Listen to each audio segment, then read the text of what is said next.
Well, we start with Manchester United, and it could be a busy fortnight for the Old Trafford hierarchy as they look to strengthen their squad before the transfer deadline on September the 1st. A new season began with a promising performance, but a narrow defeat as an error from standing goalkeeper Utd allowed Arsenal to pinch a 1-0 win. We'll get to these two in a minute. After the game, Gary Neville was adamant they must sign a new goalkeeper. Carve here. Strong comments then, Darms. So will they get involved?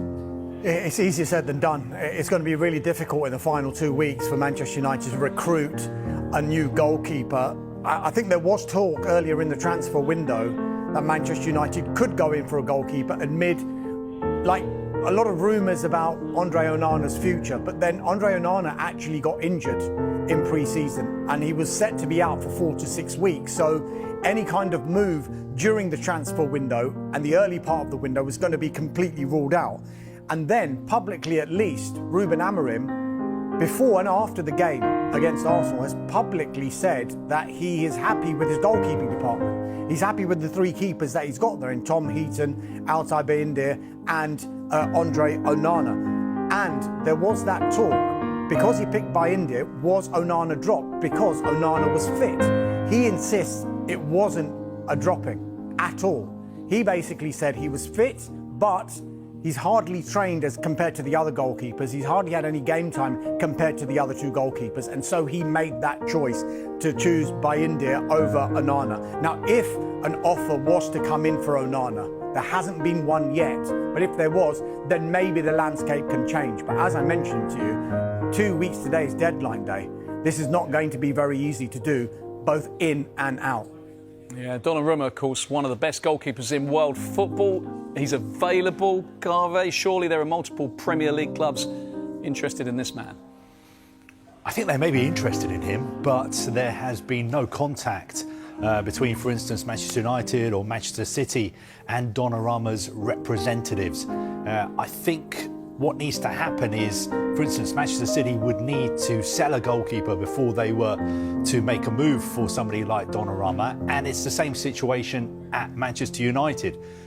So yes, he's arguably the best goalkeeper in the world at the moment. He is available, but I think if you're talking about the possibility of him going to City or Manchester United, at least one goalkeeper would have to leave those clubs before they would make a move for Donnarumma, and there's been no contact. Obviously, there have been lots of stories. We know there is interest because, of course, there's going to be interest in a goalkeeper like Donnarumma. But don't forget, PSG would still want big money to sell him, even though he's only got a year left on his contract, and he is on big wages as well.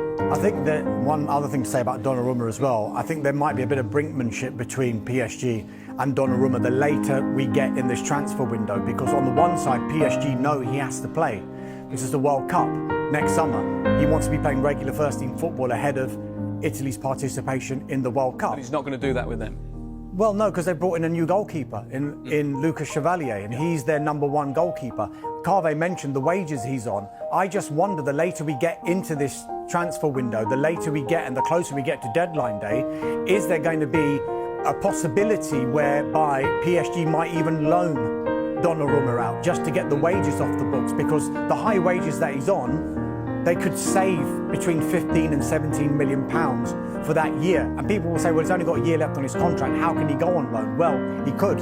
They just take the wages off the bill, and that saves a transfer fee for a club, rather than PSG being in that position where they're not going to play him, they're going to pay him, and then he's going to leave for free anyway. So both sides, I think, are just waiting to see which one is going to blink first.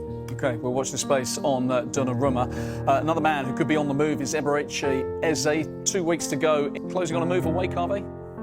I think it's Darmish. It's me. Yes. Go on, mate. So, yeah, he's unlikely to join AS Roma. Remember, Roma made a £20 million bid to Manchester United, which United, we think, would probably have accepted. However, he wants to explore other options. We've been told it's nothing to do with personal terms why this deal is not happening. A number of other clubs, though, remain interested in Jadon Sancho. Borussia Dortmund, the club he's played for twice before, they're keeping an eye on his situation as well. Yeah, it's a good fit for him, that, isn't it? How about Rasmus Højlund? Well, he remains open to a move to AC Milan. Now, we do know that AC Milan are interested. They want to do a loan with an option. At the moment, Manchester United would want some sort of permanent element attached to that deal if Højlund was to leave. Now, he was left out of the squad altogether for the defeat against Arsenal at Old Trafford on Sunday. However, Ruben Amorim significantly hasn't totally ruled out Højlund staying at Manchester United. He was asked the question about why he was left out of the squad. He said he has to fight for his place. We'll see what's going to happen, but he has the same characteristics as Benjamin Sesko, so sometimes we need to choose. But we haven't heard the last of Højlund in this window, I don't think. Okay, watch this space on this one. Another potential outgoing at Manchester United is, of course, Alejandro Garnacho. Carve, busy couple of weeks in and out at Stamford Bridge. What can you tell us? Well, look, they still want to sign Garnacho. They want to sign Xavi Simons as well. But Chelsea need to sell players. Players need to leave before Chelsea can complete deals for those two players. Players who could leave, of course, somebody like Christopher Nkunku. Chelsea in talks with Bayern Munich about selling him. Bayern Munich being clever. I think they've been trying to sort of put in low ball offers, take him on loan, but Chelsea need him to leave on a permanent deal, and they still value him at around £43 million. But I think the issue Chelsea have got is when clubs know that a player is almost surplus to requirements or doesn't have a future at his club, then of course they're not going to pay over the odds for that player. That is what is happening to Chelsea, and of course that's something that Chelsea are doing to other clubs as well, because somebody like Garnacho, they don't want to pay over the odds for him. So I think that is one that could happen maybe a little bit closer to the deadline. In a twist that has left football fans reeling, Alejandro Garnacho's once promising Manchester United dream has shattered into a nightmare of isolation and rejection. The 21-year-old winger, hailed as a prodigy with lightning speed and fearless flair, now trains alone at Carrington, cast aside like yesterday's headlines. You won't believe how a single social media storm after the Europa League finals sealed his fate, frozen out by boss Ruben Amorim, who once saw sparks of genius but now admits sometimes things don't work out. Picture this: Old Trafford, the theatre of dreams, buzzing for the Premier League opener against Arsenal. United scrape a 1-0 win, but Garnacho, nowhere to be seen. His absence screams louder than any goal. A young star snubbed, his career hanging by a thread. And the pain deepens. Argentina, the land of his heroes, has ditched him for World Cup qualifiers against Venezuela and Ecuador. From teenage debut glory in 2023 to consistent call-ups in 2024, Garnacho's 2025 has been a cruel blackout. Scaloni's squad list. No trace of the kid who idolized Messi, but hope flickers amid the heartbreak.